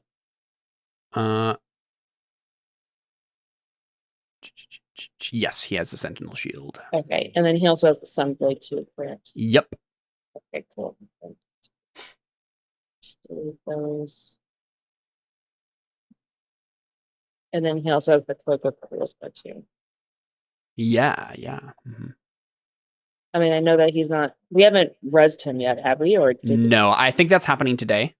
So it might have. I think I'd like to like get more of a scene there. So that's probably will happen the first thing next session, most likely. So we have about 18,000 gold to work with as far as like party gold goes. Benedict wants to buy a diamond to res Surge with. That's actually what he We have needs. 2 for Revivify. I don't know if he has those, but I have that. Yeah, so he can't use Revivify. I think the 2 options, you can do a 500 GP diamond or a 1000 GP diamond. 1000 will mean he doesn't have any penalties for being raised from the dead. Yeah, we should just get the 1,000. That's fine. Cool. So I'll just subtract 1,000 from one of our. Yeah, I think for simplicity's sake, we'll just assume that like as listed, all prices are as listed, and we won't worry about like bargaining above or below that. Just get out of that 17. All right, so I deleted 1,000, so we've got the diamond. Sounds good. So that you like, just to clarify, that does mean my adamantine armor. I think that's fine. Yeah, you can trade it for similar armor that is in your size now. No problem. Anything else people would like to get rid of or I buy? have to double check. The problem is I've got a lot of items on me, and I don't remember what all of them are. Like maybe my ring of mind shielding. I think I have 2. No, wait, no. My ring of mind shielding doesn't matter anymore. I have what's the black pulp poultice? That was part of the materials that were used to create some sort of like ooze or paste or something that the troglodytes used to heal their weird disease. Is it useful for us? I think it was useful for something. Let me find it again here. Black pulp poultice. Say that 5 times fast. No, thank you. Because I have it. I just don't know if I need it. Okay, black pulp poultice. Any creature that applies a warm layer of the stinking black glop to the neck and chest halts the progress of any non-magical disease for 24 hours. That's what it does. So at this point at your level, probably useless to you. Okay, I'd sell that if it's worth anything. Probably worth something. With I think I have some personal gold that like I've just like never used. Could I trade my +1 shield for a +2 shield for 4,500 gold plus the shield? So my shield is worth 500. I give him 4,500, and then I get a +2 shield. Yeah, that is it because it's like 5,000 for the +2 shield. Yeah, that makes sense to me. Yeah, now would be a good time to do those sorts of like simple swaps. I'm thinking about maybe getting a new outfit if we're doing like, going into the abyss. Makes Like, sense. do I need like a fun, instead of white robe outfit, be like silvery? I know it's a big aesthetic change. So like, it seems like it might be a lot. Yeah. But I don't know. I mean, is it still monk robes or is it some other type of clothing? Yeah, no, it's the exact same thing. I would just request it in a different fabric. It's like, oh yes, we have a tailor who does all this stuff for us. Maybe because I'm not at the monastery, I could get it in like a fun, like shiny a little bit, like shimmery instead of just like plain cotton. Sure. Yeah, that makes sense to me. I'm so worldly now. I have a wand of aid, and I think it's kind of useless at our level. Yeah, I think so. I don't know why I thought you were about to say I have a wand of eggs. Wand of eggs sounds fun. Also, when we're talking about our mayonnaise, sorry, magic items, I was like, oh, I was going to describe Takely as now she needs a lot of hair ties because she's going to wear her hair up from the one. She wore it in a bun to cover it up while we were in oh my gosh, not the Crimson Fleet, but the other Scuttle Cove to hide her hair. But now she's like, I think I kind of like having my hair in a ponytail, but my hair gets on fire a lot, so I'm gonna need a lot of ponytail. I need a supply of hair ties. Need Also, a Alyssa, is this metal you fishing pony- for advantage because you're trying to be like, take Uber's hair up now? Did you know, Caleb? No, I just think I Yeah. think it'd just be cool for Take Me to wear Just- some hair up. No, Let me know if I you love want it. it braided. It's- We get her like metal, like a metal hair tie. Ooh. Like Yeah. like hair clips instead of ties that are metal. I like that aesthetic. It's pretty cool. It's very metal. I also don't have any gold technically on me. Yeah, I think Takewee has the party gold. Yeah, I- pretty gold. I've been holding on to some personal gold, so that's why I bought the shield. Yeah, how much would a new fancy outfit cost me? Yeah. And I maybe think- just like a refresh, like some like sturdier shoes. Yeah. For walking in the heat, we have that you know. spreadsheet. 6 gold. Incredible. I'm gonna tip them a gold. Very good. I'm paying them 7 gold because I like their vibe. They like your vibe. Oh my gosh, guys! Caleb, I think it's Yeah. safe to say that this is probably one of our last shopping trips of like probably the campaign. Probably, yeah. I would assume so. I mean, you can always like. So one of the things actually that the Mercanes tell you, is they give you their names. I haven't actually generated their names. I was being nice and not asking. I appreciate that. I'll generate their names in a second here, but they do give you their names. And they basically say, please use sending spells to contact us at any time to set up a meeting for more business. So yeah, you can basically send these guys sending spells, and they'll be like, "We'll show up with our ship, and we can sell things to you." Right? Because they functionally have a wake portal too. Wow. They probably have a more advanced version of it that can like fly in the air too and go to other planes, like not just the soul realm. Pin a rose on your magical nose, Mercanes, with your flying ships.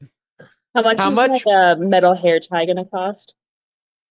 Let's say gold. Good. So give Were me a you list really real quick. thinking about it? Give me a list of the things you want to sell, and I will like just figure out what the haul is for you guys. So Wand of Aid. Yeah, Wand of Aid, Black Poultice. Yep. And do we have enough gold for me to upgrade my shield from a +1 to a +2? Be 4,500 total if we're just going from the 500 +1 to Yeah, same thing at Take we just did. Do we have that Take we? I think we do, right? I mean, like I said, we have about 1,800 or 18,000 gold to work with. So if we want to spend 4,500, How much do potions cost again? Because like we need to Yeah. stock up on potions I again. have some potions. Yeah, check I- that.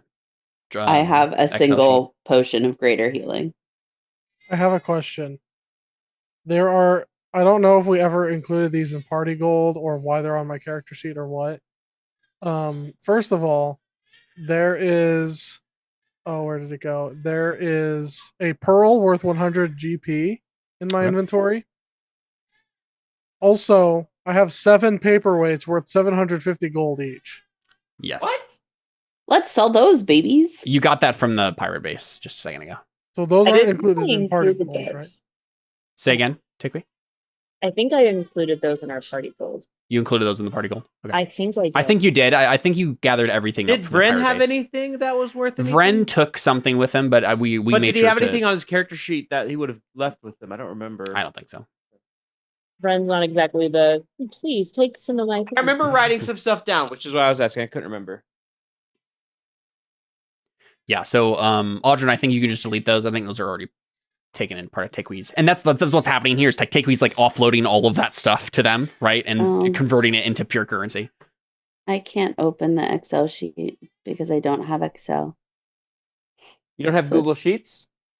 It's just should open in Google let me Sheets. see. I don't know. I opened what I had it downloaded on, so that's I'm like I don't know. Oh, I have Where I have the link. I'm like Oh, yeah, I don't just- have the link. Yeah, I can send you a link. Okay. Oh, But you yeah, got if it? we're Okay. all okay with Seth upgrading his shield, I'm fine with that.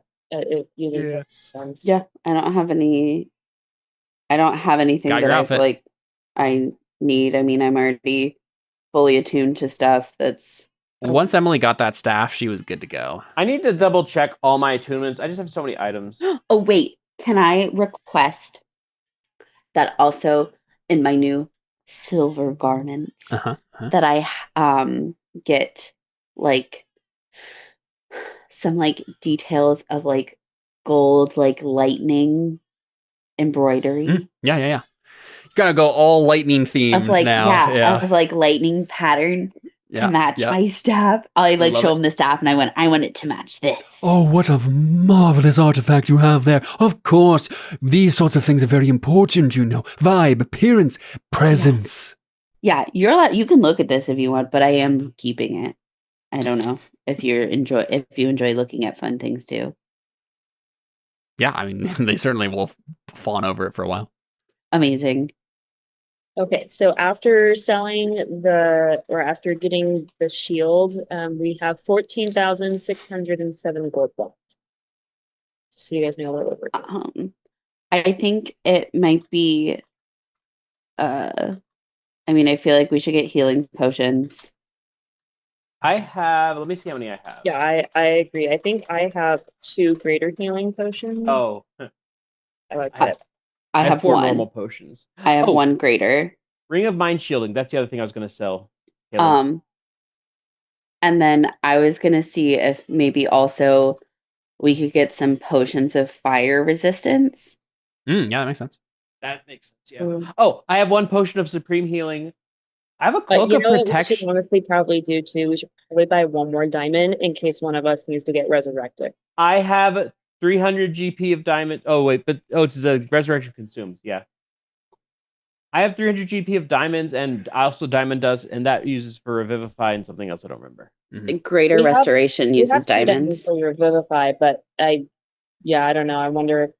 I don't know. What do you guys think? Would buying 1 more diamond for resurrection be wise? Wouldn't be a bad idea. So do we have wait, how many diamonds do we have set aside for resurrection? Well, here's the other thing. Remember, we don't necessarily have to buy it. We can call on them and just get it later. True. Yeah, but if you're using the spell, if you're using the spell Revivify, it has to be within 1 minute. Oh, I have stuff for what does Revivify cost again? 300. I have those. How many? I think 3. Yeah, and then I've got 2 in our party. Like yes, I've got. But then how much diamonds? How much diamond do you need for greater restoration? Wait a second. I'm also trying to figure something else out. Greater resto. Wrong tab.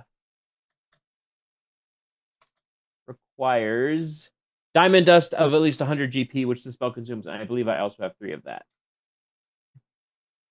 Separately from the Revivify. Yeah.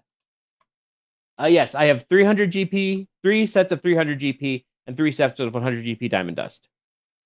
Okay, I'm putting some of the stuff that you sold in there so you can add it to party gold. Anything else that people are selling? No. I'm trying to figure out what a Cloak of Protection does. I think it gives you +1 AC. Yes. I think according to this thing, I have another Trident of Fish command. I think you have an extra one. Yeah, sell that because we already have one. Can you tell me how much that is? We can sell that. That'd be 450. Okay. I think I'm keeping the Cloak of Protection because it actually seems decent. I have a Sunburst pendant. I think that's needed for a spell. I think I said it's Wand of Aid, right? Yeah. Yeah, Okay, I've got that on here. So you can off the Wand of Aid. I'm gonna take off the Ring of Mind Shielding. The Black Pulses you took off as well. Oh, I have Cloak of the Manta Ray. Yep. Do we want to keep that just in case? Sorry, did you say that you're selling your Ring of Mind Shielding?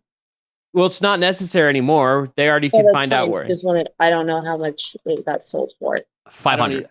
500. Okay. I got it up in here. Not worth it. I was actually gonna. Well, I can't. Not worth it to sell it, Seth. Not worth keeping. Okay. Yeah. Well, sorry. What are you saying, John? The one thing that I would like to do is have because we're going into demon territory. We need ways to protect our minds.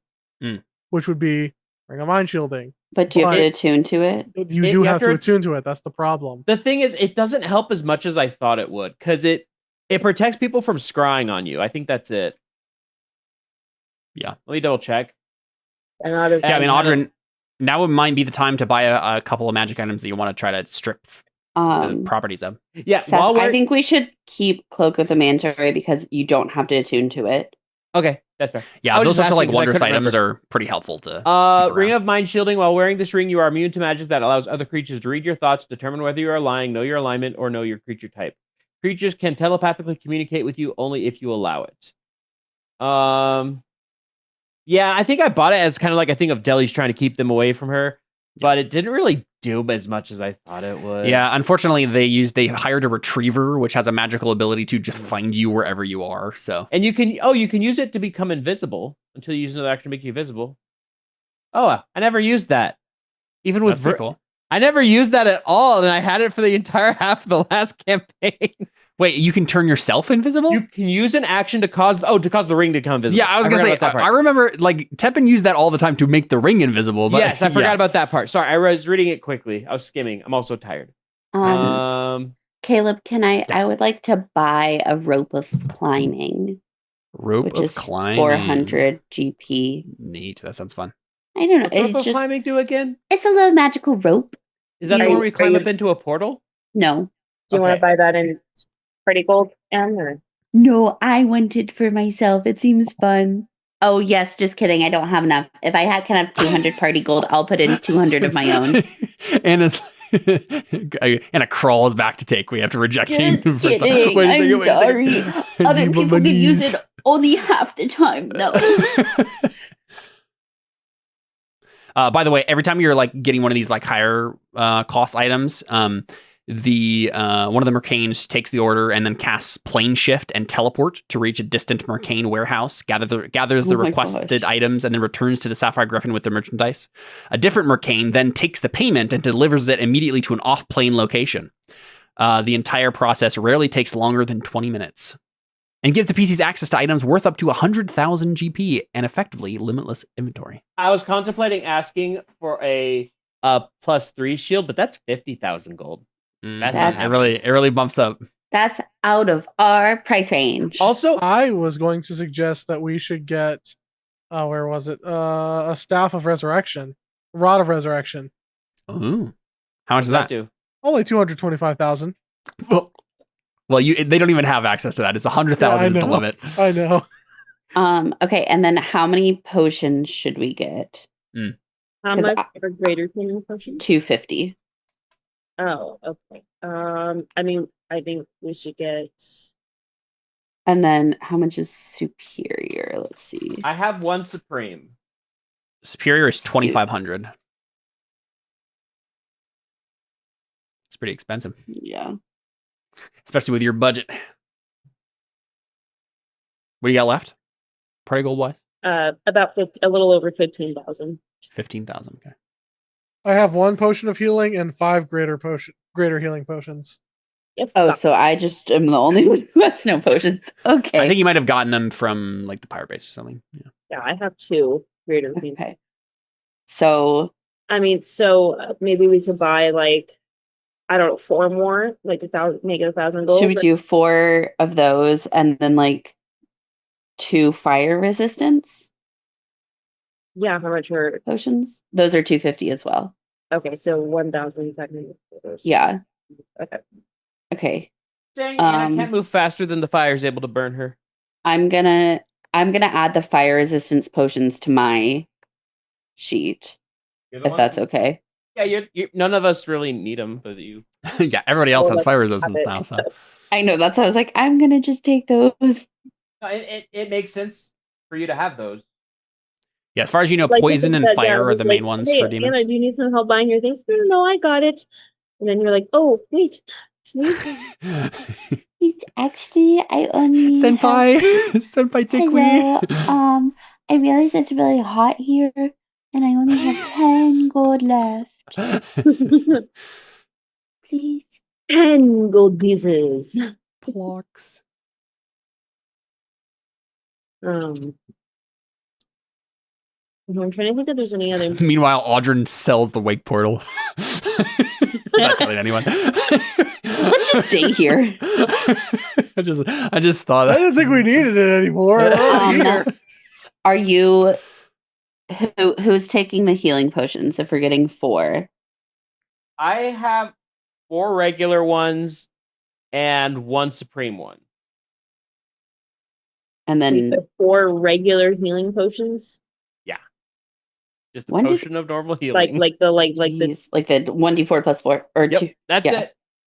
oh, okay. I have them. I don't know, but might as well have them just in case. They're So res. maybe like 2 to Deli, 1 to me, 1 to you. And that's I fine. also have healing spells. Yeah, true. We have So, a healer. I'd honestly be fine with you, Anna, taking 3 and Deli taking 1, and or even Benedict. Benedict does. I don't know if Benedict has any. Oh, that's a good Even question. Surge, Yeah. honestly, because I mean we're gonna res him. So Yeah, let me know if you're giving anything to them. Okay, so I'll take 2. Benedict gets 1. Deli gets 1. what about Surge? I mean, 1. Currently, Benedict has 1 potion of greater healing and a scroll of mass cure wounds. Well, because Benedict has healing spells, so And so does Deli. yeah. Okay, Anna, honestly, I think you should just take most of them because I mean, because really, what you would do with them, right, is like run away Uh-huh. down Yeah. them, you know, kind of a thing. Okay, bad idea. so You're I'll supposed to take use 3 and then we'll give Surge 1. Or Deli one, you know. Well, that's just like it. Well, Surge This- definitely did go down a lot. That might not be a bad idea. Right now, he has 'Cause- 1 potion of greater healing. Okay, let's give it to Surge then. It's fine. Surge 1, I'll take 2. Deli, you take 1. Greater healing. Greater healing. Benedict usually is not in the way of anyone, so he'll just stay behind. And he's got the most healing out of everybody. So. Yep. Cool. Yeah. At some point in this process, you notice that, and maybe this is Audryn because Audryn hasn't been actually buying anything yet. Maybe we just see a quick shot of Audryn like looking around at the inventory, and then you glance down the back of the ship, and you see a familiar Merid tied to his rowboat, tied to the Mercane's ship, and he says, "Oh, hello there, Audryn. Wonderful to see you." I like go. What? Oh dang! What's his name again? Harpo. Harpo. I go. Harpo. Do you know him? Like I turn to the Mercanes. Yeah. Do the Mercanes notice that he's like? Yeah. If you turn to them, they say, "Oh yes, we found Harpo, a dear old Harpo, drifting aimlessly on the Abyssian Ocean, and recognizing him as a powerful elemental being, we attempted to aid him. Several high spells later, no success. So does that mean he drifted in? Well, on the we beach? have him now here. We have him tied here because, well, we're not sure what to do with him." Yeah. Last time we tried using high level spells, genies came to us and threatened to murder us all. Well, yes, no genies in the soul realm, that's for certain. Yeah, that's fair. They're a Feywild creature. Harpo, how did you even? I really don't know, Audryn. You see, the thing about my curse is that I just kind of go all over the place, randomly, with no discernible pattern. Remember, my boat is indestructible. And my butt is firmly planted in this seat.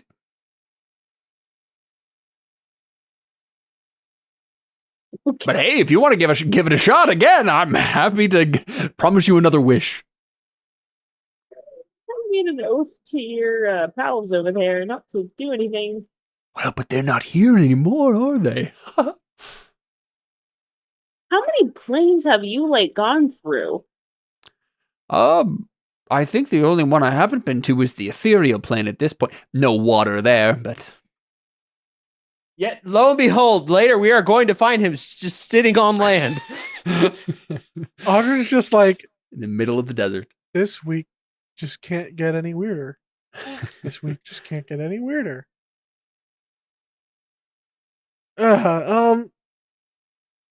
We need to keep tabs. Since we're speaking, and one of the Mercanes pipes up. Since we're speaking of a strange, what word would he use here? Strange occurrences. Strange cargo.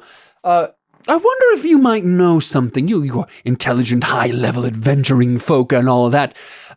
We seem to have had an issue with our guides. We hired a few locals to show us the sights, you know? Not demons or anything, but the next best thing, some abyssal tieflings. And, well, they recently went mad and started trying to kill us, so we locked them away down in the brig. Do you happen to know anything about that? Speaking of my week being weird, yeah, that you can thank Demigorgon for that one too. Oh, very wonderful. I should have known. It was his mark, after all, that sent the tieflings of this region down the path of, well, you know, the mark that they carry and all that. Terrible, nasty business. Has anybody tried to remove the mark? I suppose that maybe if you killed Demogorgon, that would do it. Like anyone would be able to do such a thing as that. Yeah. No, I don't know of any way. Audrin has this cartoon chibi imagination in his head of shoving Harpo's boat down Demigorgon's throat and just jumping on it like a cork. It's if this won't break, then this won't. Immovable force or unstoppable force needs an immovable object. You know what, Jordan? The thing is, you bring up a very valid point. Harpo could be weaponized. Yeah, that's what I'm saying. I'm like, how do it's I? Like an immovable rod, basically, right? How do I shrink Harpo down and just put his boat on the end of a mace or something, or a hammer? I don't know.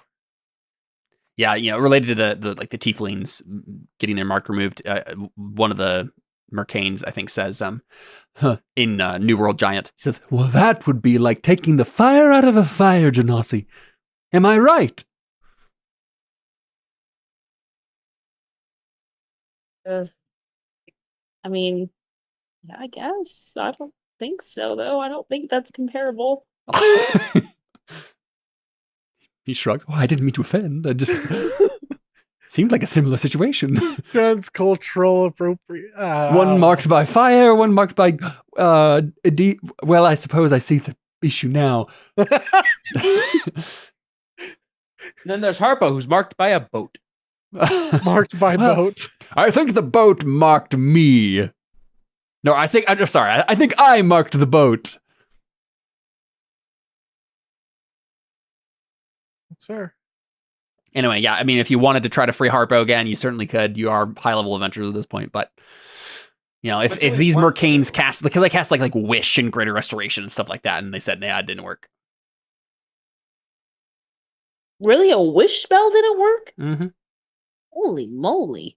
I mean, Harpo informed you of that. He broke the rules, and so powerful genie magic has found him. What did he do to break the rules again? He never told you. The only thing you know is that he gave a bad wish to someone, or the wrong wish to the wrong person, something like that. You could ask him. Who did you grant this wish to? Yeah. Let me double check my notes here. I think he says, well, it's not so much who I granted the wish to. Let's just say that this particular person, he was very good at wishing. The best I've ever seen. In fact, he managed to, tease something out of the genie magic that normally doesn't happen. Well, it's sort of an awkward thing to bring up. I hate to talk about it, really, but since you're being so nice and asking, well, to make a long story short, my wish caused an entire pantheon of gods to die. I committed mass deicide, in fact. Or, the person who who asked for the wish did. I think I'm partially culpable, and that's why I'm bound and cursed after all. Is that why there was all the new gods in last campaign? I don't remember. I think Audrey goes, can you give a just brief timeline of when this? Yeah, I've got... Go ahead. Well, no, it wouldn't be 150 years ago. That's when Terra Nullius happened, not when the gods died. Exactly, yeah. Well, because there were gods that died during Terra Nullius too. I'm trying to remember why that happened. Because why Darius was bad at rolling. Yeah, I think he says, well, you see, there's a pantheon in India, a very powerful pantheon. In fact, I suppose there was a loophole in their immortality. You see, they had a special thing where they reincarnated every so often, and it made them a very powerful force to be reckoned with. They died several times before I came along. It's kind of complicated, but suffice to say, the wish that was granted made their reincarnation not work so well anymore.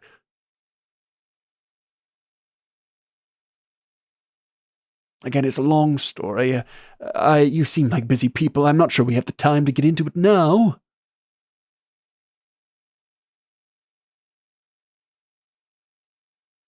Well, if you insist. See, I was there! Audrey's just stunned. He's just See, normally genie magic doesn't do this, It's just, Willie, it's like the equivalent of a wish spell, but he just worded it exactly right. Something happened, something weird happened, and metaphorical, symbolic nonsense and all that, and, well, no more reincarnation for an entire pantheon of gods. Huh. Go figure. Indeed. Have you tried having another genie wish? Wish for... can you just... The magic that binds me, prevents me from granting any such wishes. No, we could wish for him to be free. Could a different genie... Could a different genie grant your wish to be grant free? Me a wish? To be free. To be free? No. As you see, that's why the Genie Synod got involved.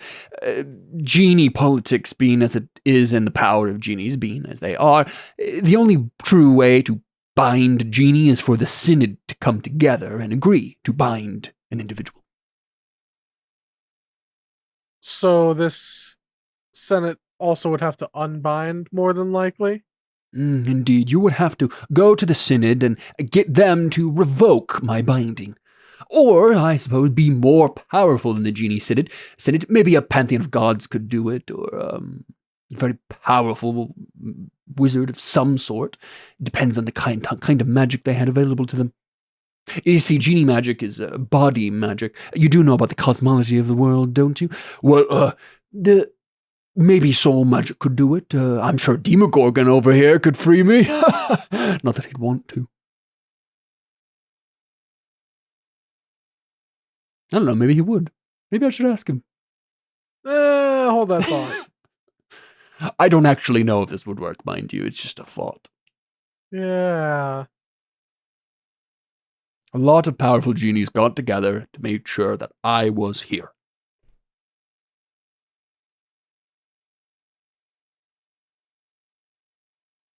Lots of things are computing in Jordan's head right now. Bichoo. Bichu. Butt in chair, hands on oars. That's me.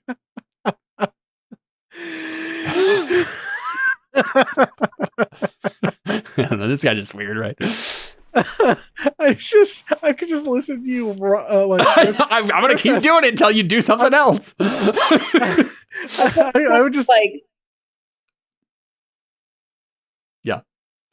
So yeah, you could try to you come up with something that if you wanted to try to free Harpo, you could talk to the Mercanes, try to get more information out of them if you had any particular questions for them. If you had any more shopping to do, now would be the time to wrap it up. Sorry, go ahead. I have been trying to figure out for several seasons now for ways to capture people without them just running away. Pokeball. Yeah, well, let's take a look at Iron Flask. Not gonna happen. I already looked at the price. 175,000. Yeah. Yeah. It's only a no because they don't have access. You could because you don't have any gold either. You could ask them for information about where to find an Iron Flask. We could ask that. I would like to ask that, but there are 2 other items that are wondrous items and they're stupid expensive, but they are other possibilities. Mm-hmm. One of them is a rope of entanglement. The other one was a dimensional shackles. Yeah. Iron Flask would be ideal. The other 2 cost like 5,000 gold apiece. So that's insane. Yeah, I mean, none of those are going to be able to find with these people or buy, obviously. But you could pay them some money to get information on where you might find such a thing. The issue is like, unless you have the gold to pay for it, you will have to like steal it from some powerful demon or something, right? That's on this plane, or maybe they might have thoughts on like where you might find one that is not being used by anyone, like some lost artifact or whatever. Or we talk to the Court of Stars, get them to free Harpo, and have Harpo wish us up an Iron Flask. Yeah. Good luck getting a pantheon of gods to release the guy who had managed to kill an entire pantheon of gods. Question for you, Em. What is your stealth check? My stealth check is a plus 15. Would you like advantage on your stealth checks? Yeah, why wouldn't I? Because I can buy you boots of Elvenkind. Ooh, those are so nice. You are getting new boots. It's anyway. only 500 gold. And then you'd have advantage on dexterity saving throws that rely on moving silently. Elvenkind are nice. Gift for me? Dobby, you give Dobby a sock. I feel like that would be very helpful. If I feel like that would have been helpful like a very long time ago. Maybe and you don't have to attune to them? Nope. No. And then maybe their special tailors while they're embroidering my clothes could embroider little quiet lightnings with no thunder on my boots. Well, given that thunder is a sound and not a physical manifestation of anything, sure, yeah, easy enough. Good, quiet lightning. No clouds, I guess, just the lightning. Quiet Lightning is Anna's nickname. It's her stage name. Add them to your character sheet. Okay. Cool, yeah, boots of Elvenkind. But it's nice because it doesn't require attunement either. So, like, yeah, it's a wonder sign. Audrin also wants to go out. You could just like give them to him too. So, but I was like, I don't know. Are me and Audrin the same shoe size? Why do you not have this item? I mean, but Audrin also already has boots. That's true. He has winged boots. Oh, that's cool. Oh yeah. I'm like flying. Yeah, I was just trying to look up items that don't require attunement, but that might be helpful. And I saw that one. I was like, good thinking. So. Wow. Cool stuff. So now I can run so fast if people can't hear me coming. I know. It'd be pretty great. I love this a lot. I'm happy for all of you getting cool magic-y things, and that gives me no guilt at just throwing everything at you. That'd be awesome. We got a purple hole. No, I'm just kidding. Anything, Sure, I don't think that I specifically want anything else. I mostly just wanted the shield. I mean, we have like 13,000 gold left, and I guess we could save it. Like, if we do think of something, we can send them a Yeah, you can always call message, back. but Mm-hmm. Which means we also have quick and easy access to Harpo. True. That's very true. True. that's true. The question, Caleb, did you put in the extra diamond for resurrection? Oh, I did not. Yeah, I'll give it to Ben. Yeah, I want to make sure because I did buy one. Yeah, so we got 2, right? Because he's going to use one to Well, right, we have Resurrect to, but Surge. technically we will have one. an extra one. Yeah. Res Surge. Yep. So. Of course. Sweet. So yeah, that'll be a handy thing to have as a backup for sure. Yeah, I mean, if you can't get to somebody in a minute or whatever, just Yep. step up. I think that's it. Very cool. Very cool. One thing I actually wanted to mention before we were wrapping up, Delhi. One of the Yes. things that you notice right away when you enter the solar realm and have Mhm. been probably drawn to the entire time are the stars. Now you're a circle of stars druid, so like just generally the case, but like the soul realm stars specifically are calling to you. Something about them is very, I don't know, like it's not like it's like curiosity. You want to know what's beyond those. And up to you how you react to that or I go up But- to them and say, "Do you guys have a spaceship?" yeah, they say a spaceship. Oh, as in going into the stars? No, I'm not sure anyone has something like that. I'm not sure such a thing is even possible. Good, because I didn't really say that. Yeah, so I mean, and it's like the stars seem more vibrant here, more alive. It seems like there's, I don't know, the whole sky is just alight to Do you. I feel like my magic is any more powerful, or Not necessarily, but it certainly means something. You feel drawn to it. You feel like you're connected to it.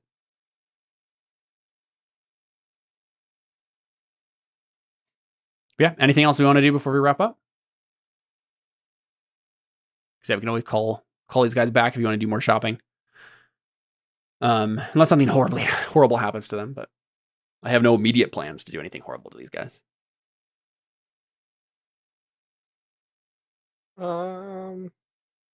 Yeah, Audrey, I guess were you gonna buy anything else? I mean, I don't know what to buy. if we think of Yeah. something like in the interim that we would have done, Yeah, but if you can think of something before next session that you would have bought, we can say you bought it now. Right, that's totally fine. Like the only things I can specifically think of are like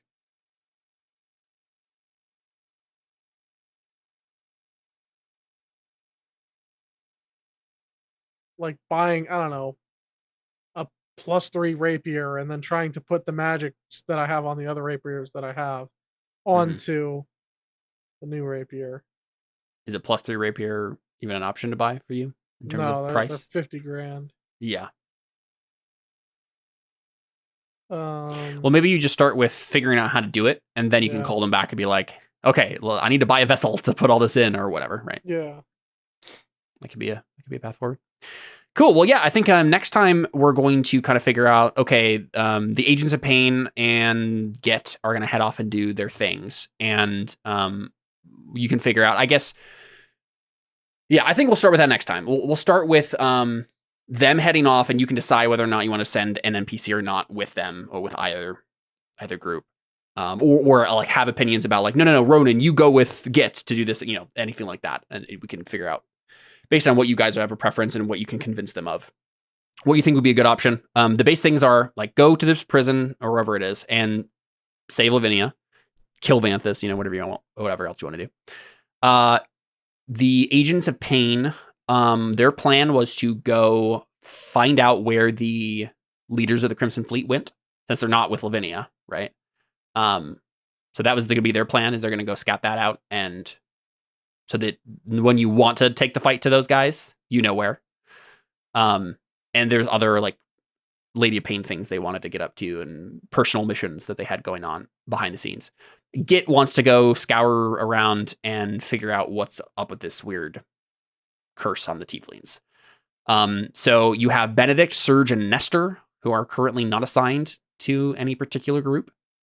So if you have any thoughts on, you could easily just bring all three of those guys, or try to convince one or the other of the other groups to do something else. Totally up to you guys what you want to pursue. But just, so you're thinking about that. And then we'll resurrect Serge next time and have a brief, I want to have a conversation with him for sure. Because he'll have some things to say to you, Audrin. Let me just double check my notes real quick to see if there's anything else I'm forgetting based on all this stuff.